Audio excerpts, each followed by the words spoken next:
Para quem é novo na igreja ou para quem não sabe, ela está cursando lá nos Estados Unidos teologia, fazendo seminário. Deus tem abençoado a vida dela, já completou o primeiro ano, agora ela retorna para o segundo ano da graduação em teologia. Orem por ela, orem pelo retorno dela. Ela ficou 2 meses aqui com a gente, para que o Senhor continue abençoando. Amém. Graça e paz, igreja. É uma responsabilidade muito grande, mas ao mesmo tempo uma alegria muito grande de estar aqui essa noite e poder trazer a mensagem do Senhor para este lugar que eu amo tanto, essa minha família espiritual, e um lugar onde eu cresci, onde hoje, inclusive, quando nós estávamos fazendo a oração antes do culto, nós fizemos uma dinâmica de cada um falar uma palavra que, como eu posso dizer, resume o que é a PIB Norte, né, para cada um de nós. E eu disse base, porque para mim a PIB Norte é a minha base de fé, foi onde eu cresci, amadureci e me desenvolvi, e sinto falta todos os domingos lá quando eu estou longe daqui. Eu quero que você abra a sua Bíblia comigo, e nós vamos orar, mas primeiro vamos ler o versículo dessa noite. Abra a sua Bíblia comigo em Isaías 43. Nós vamos ler do versículo 16 até o versículo 19. Isaías 43, de 16 a 19.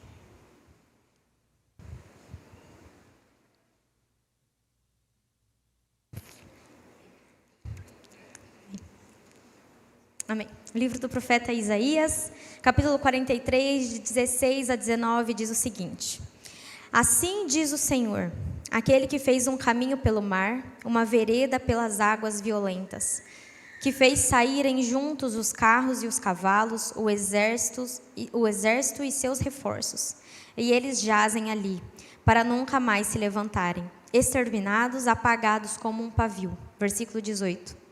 Esqueçam o que se foi, não vivam no passado.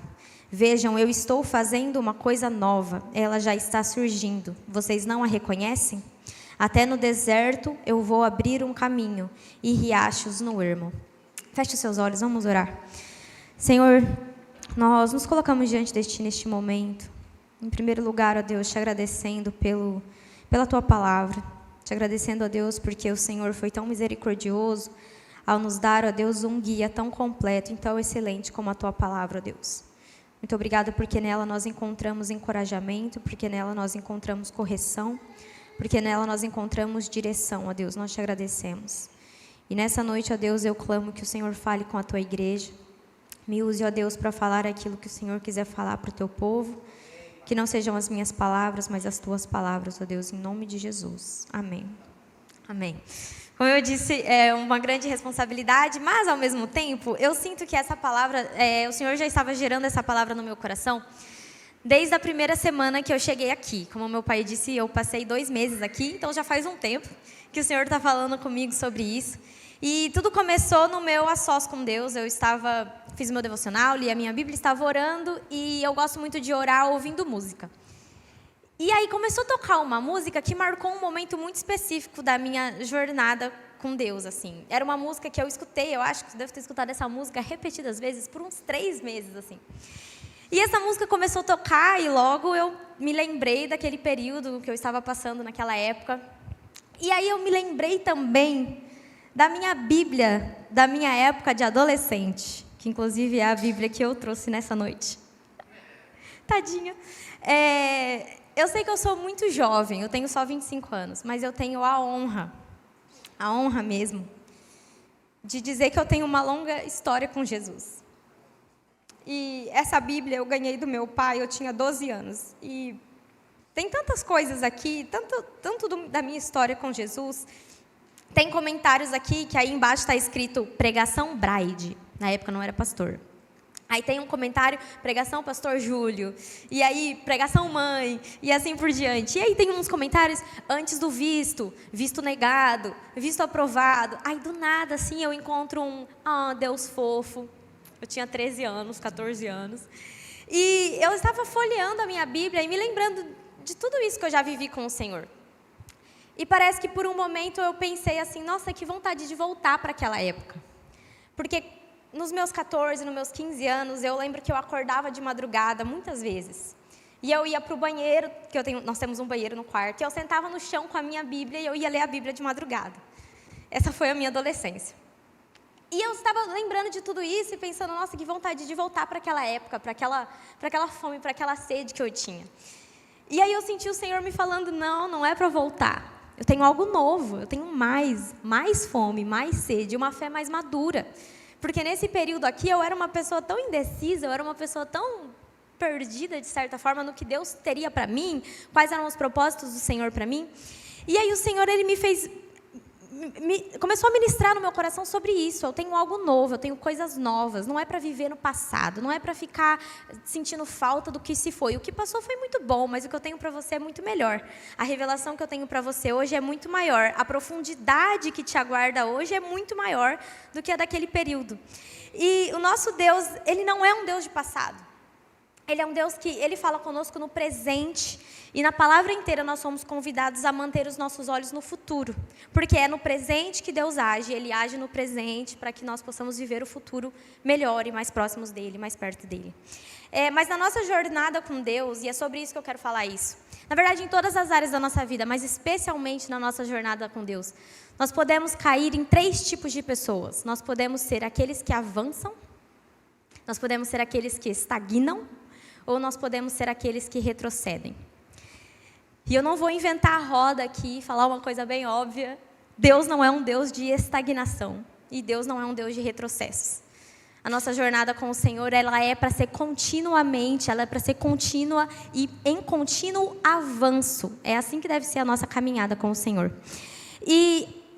Mas existe algo que eu gostaria de trazer nessa noite, que hoje nós vamos falar sobre vários exemplos de retrocesso, exemplos de estagnação e exemplos de avanço, que são muitos maiores, graças a Deus. Mas algo que o Senhor falou muito no meu coração enquanto eu preparava essa mensagem é que quando nós estamos satisfeitos e quando nós estamos contentes com as coisas erradas, aí nós paramos, aí nós estagnamos e aí nós retrocedemos. Então eu estou para te dizer, irmãos, que o Senhor, Ele está em busca dos descontentes. Ele está em busca daqueles que não estão satisfeitos. Ele está em busca daqueles que não estão contentes com a situação que estão neste momento. E parece um paradoxo, porque a Bíblia fala muito sobre sermos contentes em Deus.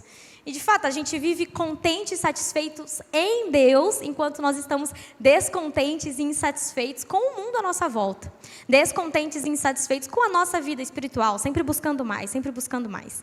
E hoje nós vamos ler alguns versículos, os irmãos não precisam abrir todos eles comigo, mas eu vou começar falando sobre um exemplo de retrocesso na palavra de Deus, que é Demas. Em 2 Timóteo 4, de 9 a 10, o apóstolo Paulo está falando para Timóteo assim: procure vir logo ao meu encontro, pois Demas, amando este mundo, abandonou-me e foi para Tessalônica. Preste atenção, Demas, ele estava satisfeito com a coisa errada. O apóstolo Paulo diz: Demas me abandonou porque ele amou demais este mundo. Os olhos dele estavam voltados para o lugar errado. Ele estava muito preocupado com as coisas terrenas. E sabe o que é mais triste? É que em Filemão, quando o apóstolo Paulo está escrevendo a carta a Filemão, ele cita Demas. E ele cita Demas junto com Marcos e junto com Lucas. E quando nós lemos o livro de Atos, nós vemos que Lucas, ele viajava com Paulo. E eu me pergunto, a gente não tem isso claramente na palavra de Deus, mas eu me pergunto se Demas não era um dos viajantes junto com Paulo. Paulo se refere a ele como meu cooperador. E aqui agora, em 2 Timóteo, segundo o que nós estudamos, segundo o que nós sabemos, foi a última carta escrita pelo apóstolo Paulo. Então aqui, quando o apóstolo Paulo já estava no fim da sua trajetória, já estava quase para ser derramado, como ele mesmo fala na carta, ele fala: Demas me abandonou. Demas retrocedeu na fé. É como se ele estivesse dizendo: Timóteo, Demas, ele se perdeu, ele focou na coisa errada e ele retrocedeu na fé. Quando eu vejo a história de Demas, para mim é muito triste, porque você e eu podemos retroceder na fé simplesmente por focarmos demais nas coisas deste mundo. Quando nós vemos a parábola do semeador ela é uma parábola que fala muito sobre o evangelismo, né? A semente lançada e aí os 4 tipos de solo. Mas sempre que eu leio aquela parábola, eu tento me colocar em todas aquelas situações, porque quando Jesus ele está explicando para os discípulos, ele fala, são as preocupações da vida, são os não sei o que, tal, que tiram a força, que não permitem que a raiz se aprofunde e tal.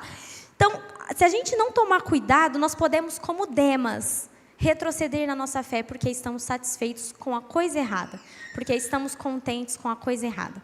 E nós temos muitos outros exemplos bíblicos de pessoas que retrocederam na fé, porque se contentaram com a coisa errada. Nós podemos pensar no rei Saul, por exemplo, que se tornou tão orgulhoso, já estava tão satisfeito com o nível do reino dele, e ele começou a se perder. Nós podemos pensar em Salomão, um homem tão sábio, mas que se envolveu com coisas tão erradas, que no fim da sua vida, ele termina de uma forma tão triste.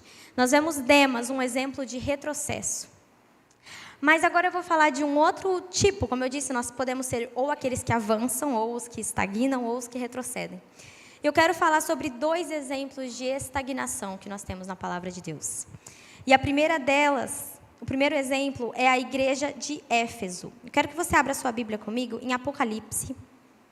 Apocalipse capítulo 2. Nós vamos ler do versículo 2 ao versículo 5.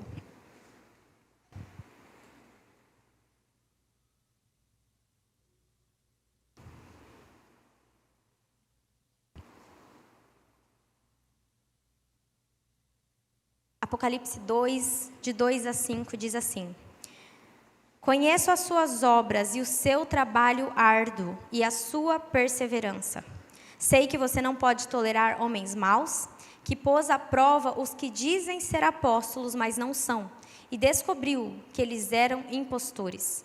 Você tem perseverado e suportado sofrimentos por causa do meu nome e não tem desfalecido. Versículo 4. Contra você, porém, tenho isso: você abandonou o seu primeiro amor. Lembre-se de onde caiu, arrependa-se e pratique as obras que praticava no princípio. Quando eu leio a carta de Éfeso, o temor é ainda maior do que quando eu leio aquele versículo em que Paulo está se referindo a Demas.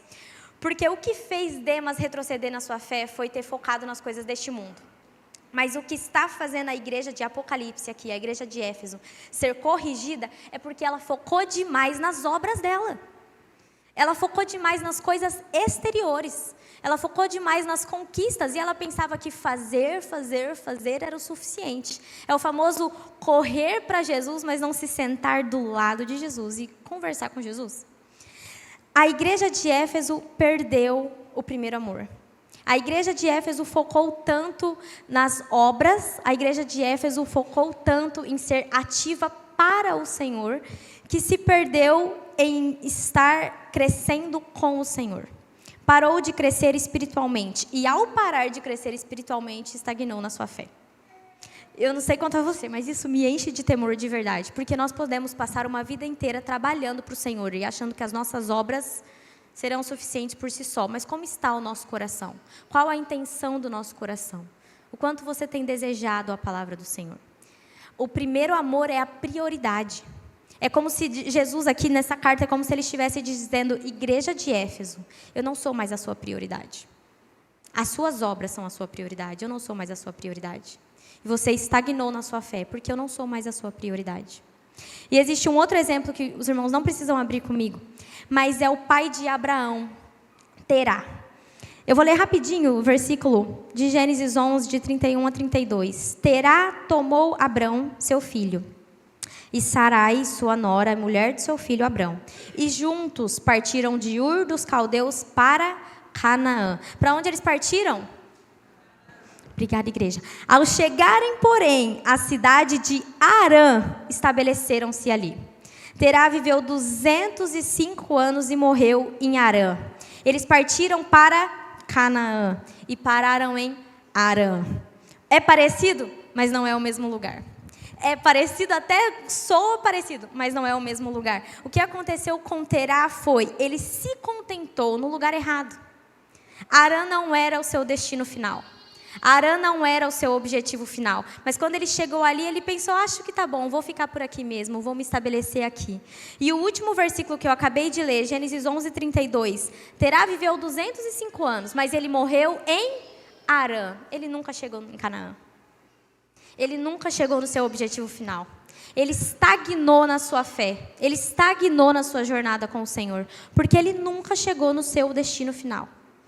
Quando ele saiu de Ur dos Caldeus, eu creio que ele saiu com uma palavra: vá para Canaã. Eu creio nisso, a Bíblia não fala claramente, mas eu creio que ele saiu com essa palavra: vá para Canaã. E sabe por que eu creio nisso? Porque depois Abraão continua essa jornada e Abraão vai para Canaã. Então eu creio que essa palavra já estava sobre a família de Abraão, antes mesmo de Abraão ser chamado por Deus, que nós vemos no capítulo seguinte, em Gênesis 11. Mas ele parou no lugar errado, ele parou na hora errada. Não era hora de parar, não era hora de se contentar, não era hora de desacelerar. PIB Norte, não é hora de parar, não é hora de estagnar, não é hora de desacelerar, porque nós ainda não chegamos no nosso objetivo final. Nós ainda não chegamos no cumprimento da promessa do Senhor para nós.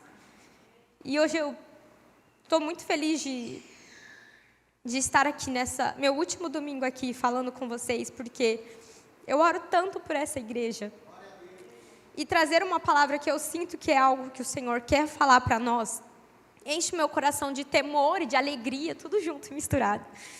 Não é hora de parar, e não é hora de parar porque se nós pararmos, nós vamos morrer. Se nós desacelerarmos, nós vamos morrer. Foi isso que aconteceu com Terá. Onde ele parou, ele morreu. Onde ele estagnou, ele morreu. Sabe por quê? A estagnação, ela é o primeiro passo para o retrocesso. Não pense que, pelo menos eu não abandonei o Senhor. Mas se a sua fé já não é como antes, esse é o primeiro passo para o retrocesso. Esse é o primeiro passo para abandonar o Senhor. E eu falo isso com muito, muito temor no meu coração. Porque é isso que a palavra do Senhor nos mostra. Por isso, se nessa noite você reconhece que a sua fé se estagnou, se hoje você sente que a sua fé esfriou, a minha oração é que, em nome de Jesus, o Espírito Santo sopre sobre você nessa noite. Que o fogo do Senhor volte a queimar nos nossos corações. Que, em nome de Jesus, nós sejamos encorajados. Porque onde nós pararmos, nós vamos morrer. E eu não sei vocês, mas eu prefiro morrer em Canaã do que em Harã. Eu prefiro chegar no destino final do que parar no meio do caminho. Não é hora de parar, não é hora de estagnar, não é hora de retroceder. Mas, como eu disse, a Bíblia tem muito mais exemplos de avanço. E eu falei que nós íamos ler vários versículos, eu falei assim, os irmãos não vão precisar abrir todos, não. Mas a gente vai abrir mais um. Atos 6. Abra comigo em Atos 6. Nós vamos ver um exemplo de avanço que eu gosto muito. Eu acho um exemplo muito completo. Livro de Atos, capítulo 6. Nós vamos ler do versículo 1 até o versículo 5. Atos 6, de 1 a 5. Diz assim, avanço, hein? Tenha isso em mente. Nós estamos vendo um exemplo de avanço. Naqueles dias, crescendo o número de discípulos, os judeus de fala grega, entre eles, queixaram-se dos judeus de fala hebraica. Olha como avançar dá trabalho. Olha como crescer dá trabalho. Porque as suas viúvas estavam sendo esquecidas na distribuição diária de alimento. Versículo 2.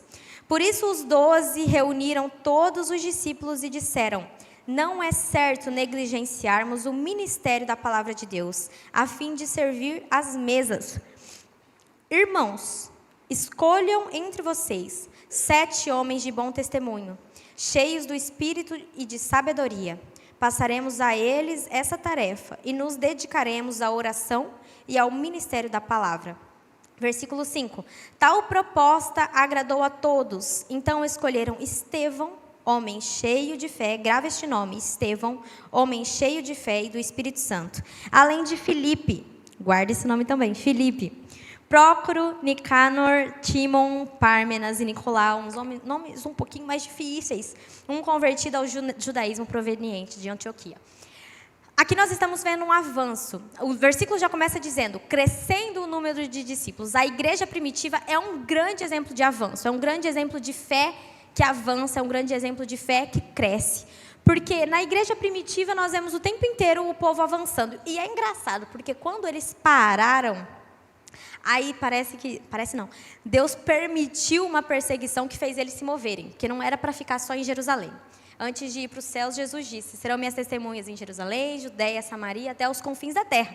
Ficaram um tempo demais em Jerusalém. Quando veio a perseguição, todo mundo se espalhou, e é engraçado, muito incrível, na verdade, ver a palavra de Deus, que fala que por onde eles iam, eles pregavam a palavra do Senhor. Então veio uma perseguição que empurrou a igreja, que fez a igreja avançar. Mas eu disse para os irmãos gravarem 2 nomes aqui, Estevão e Filipe.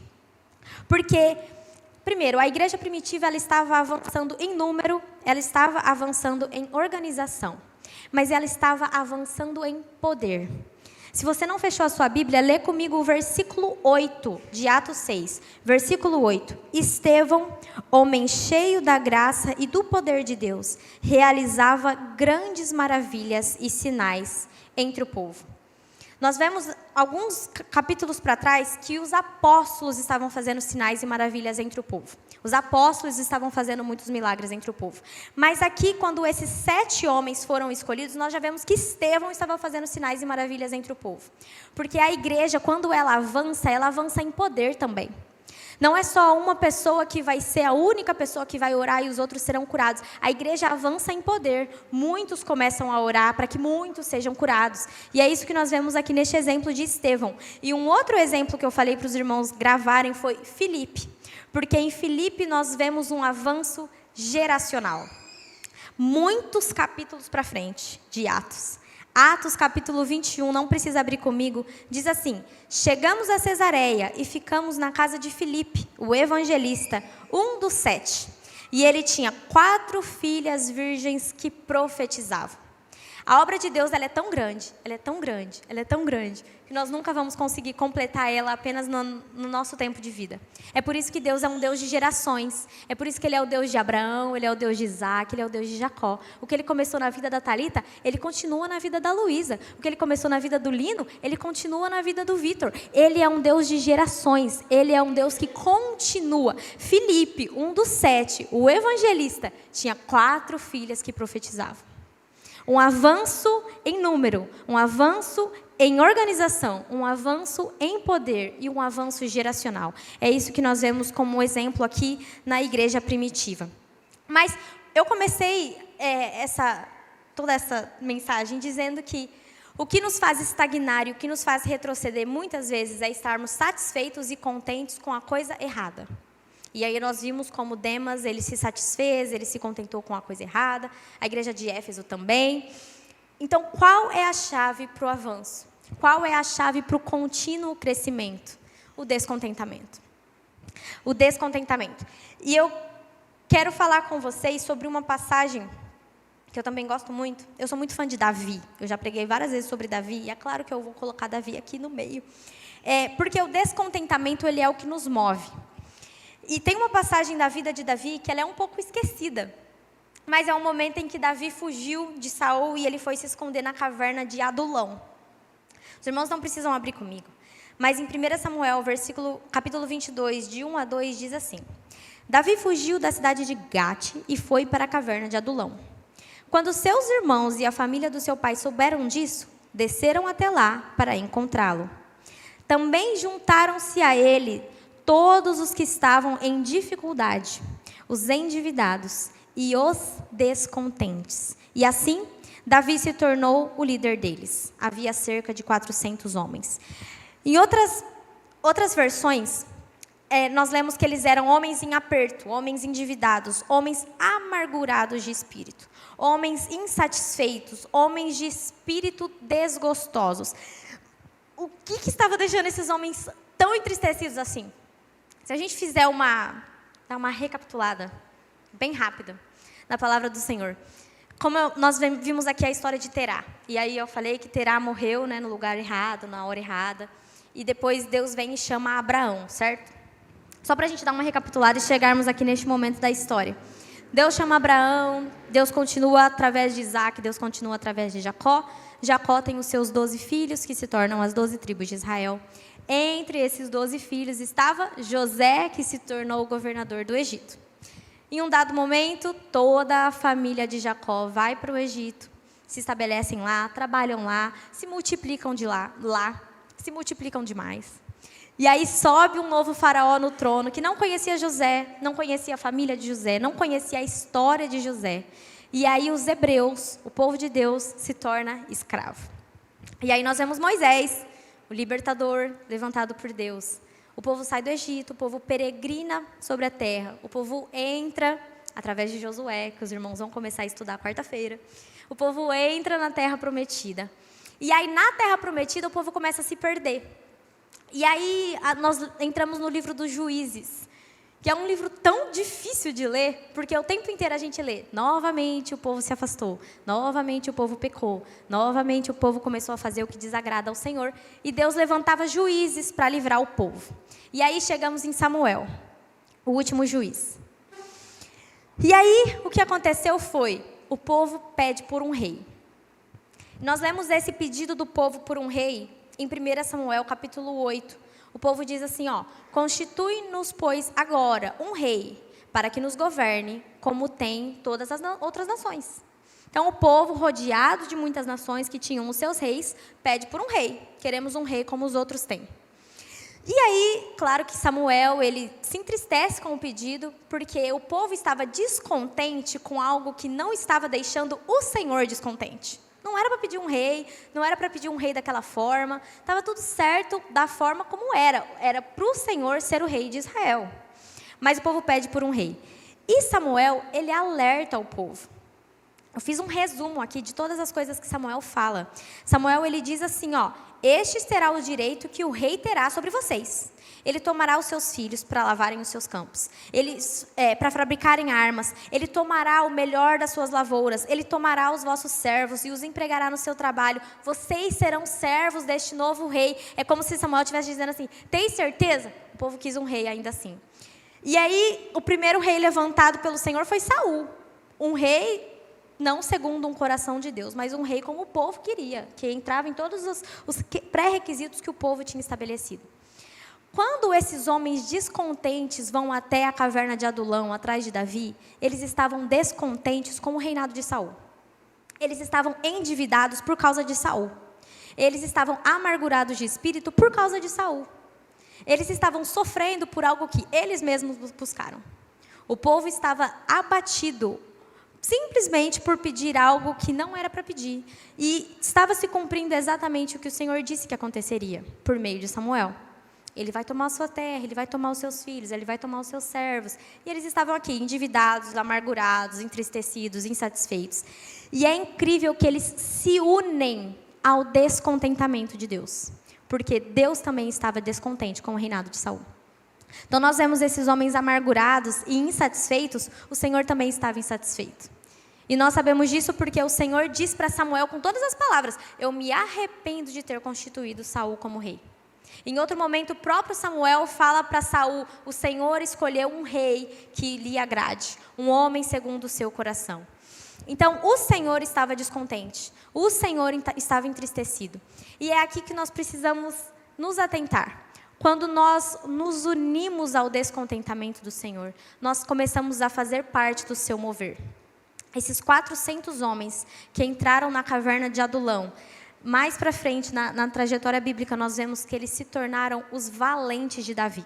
Eles se tornaram um exército poderoso que, junto com Davi, com a liderança de Davi, causaram grandes mudanças.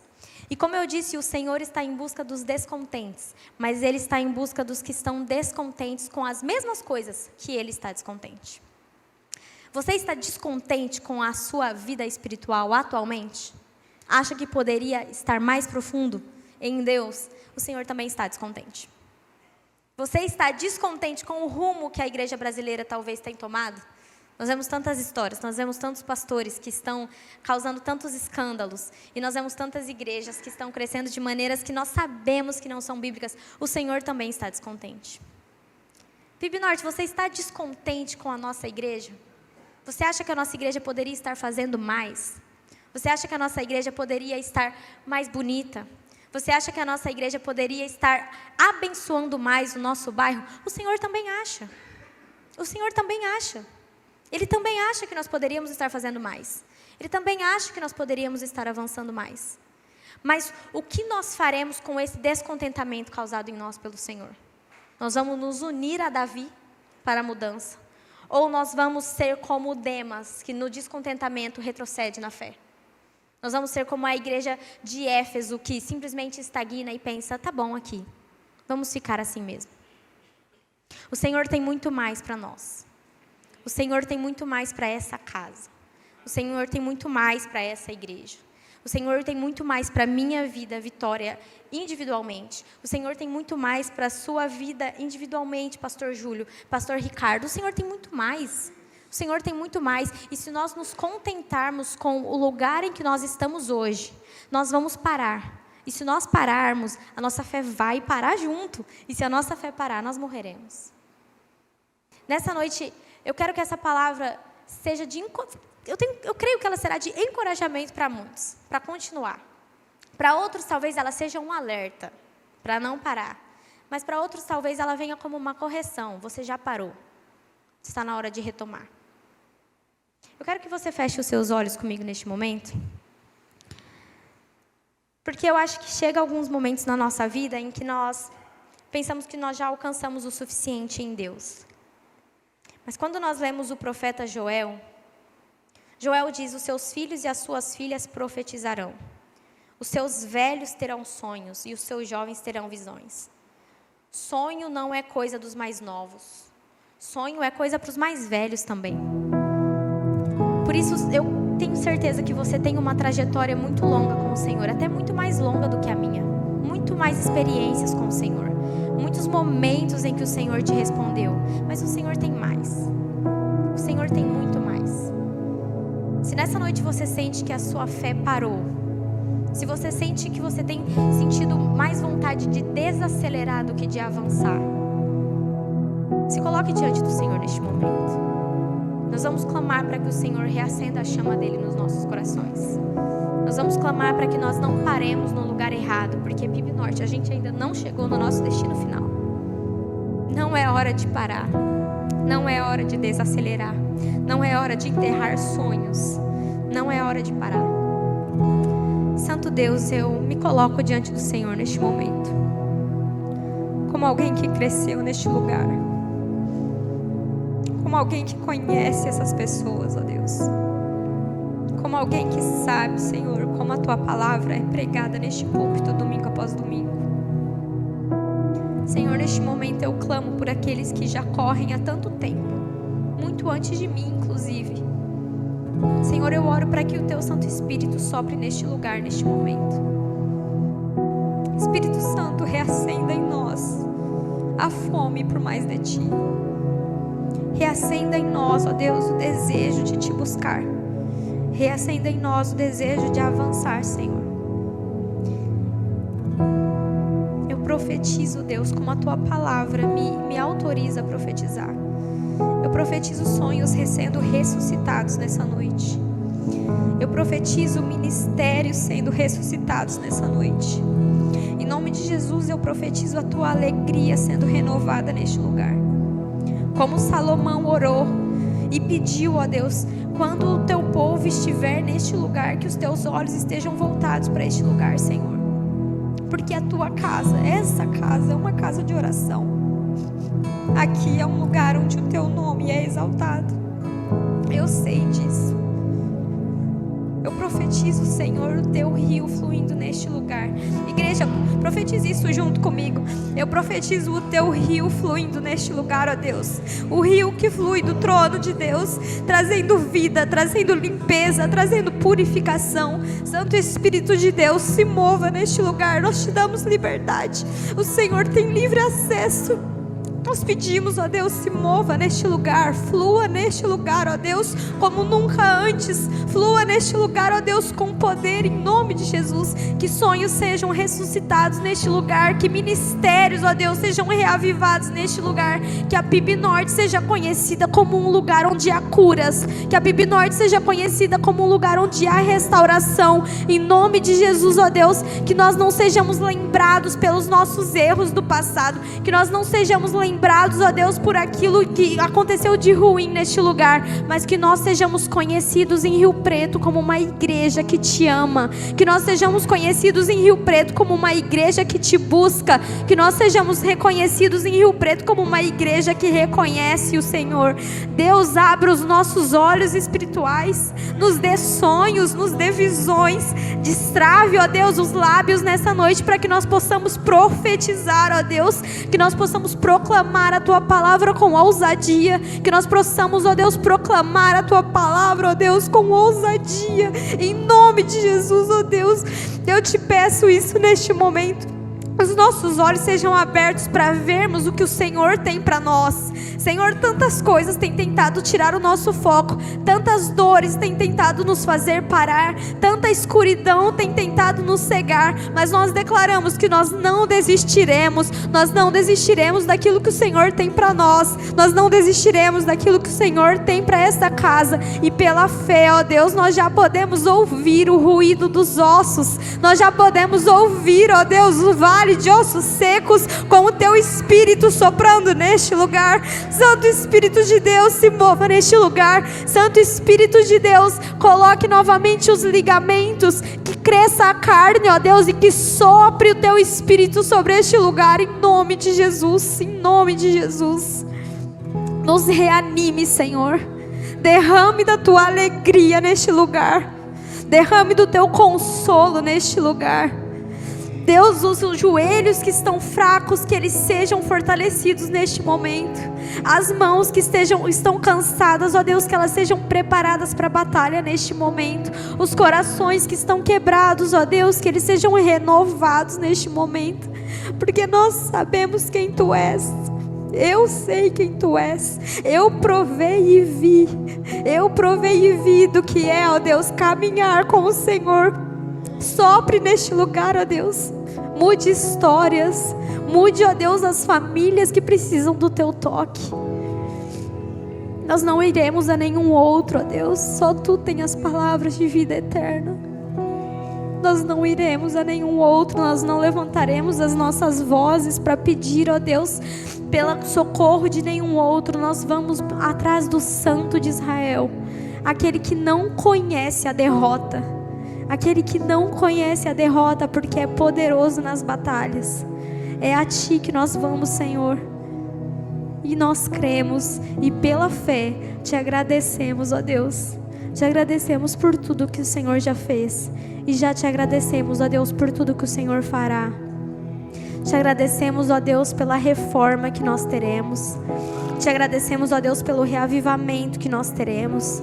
Te agradecemos, ó Deus, porque muitos neste lugar serão, ó Deus, fortalecidos pelo Senhor. Eu Te agradeço, ó Deus, eu Te agradeço, Senhor, porque os Seus dons serão derramados nesta casa.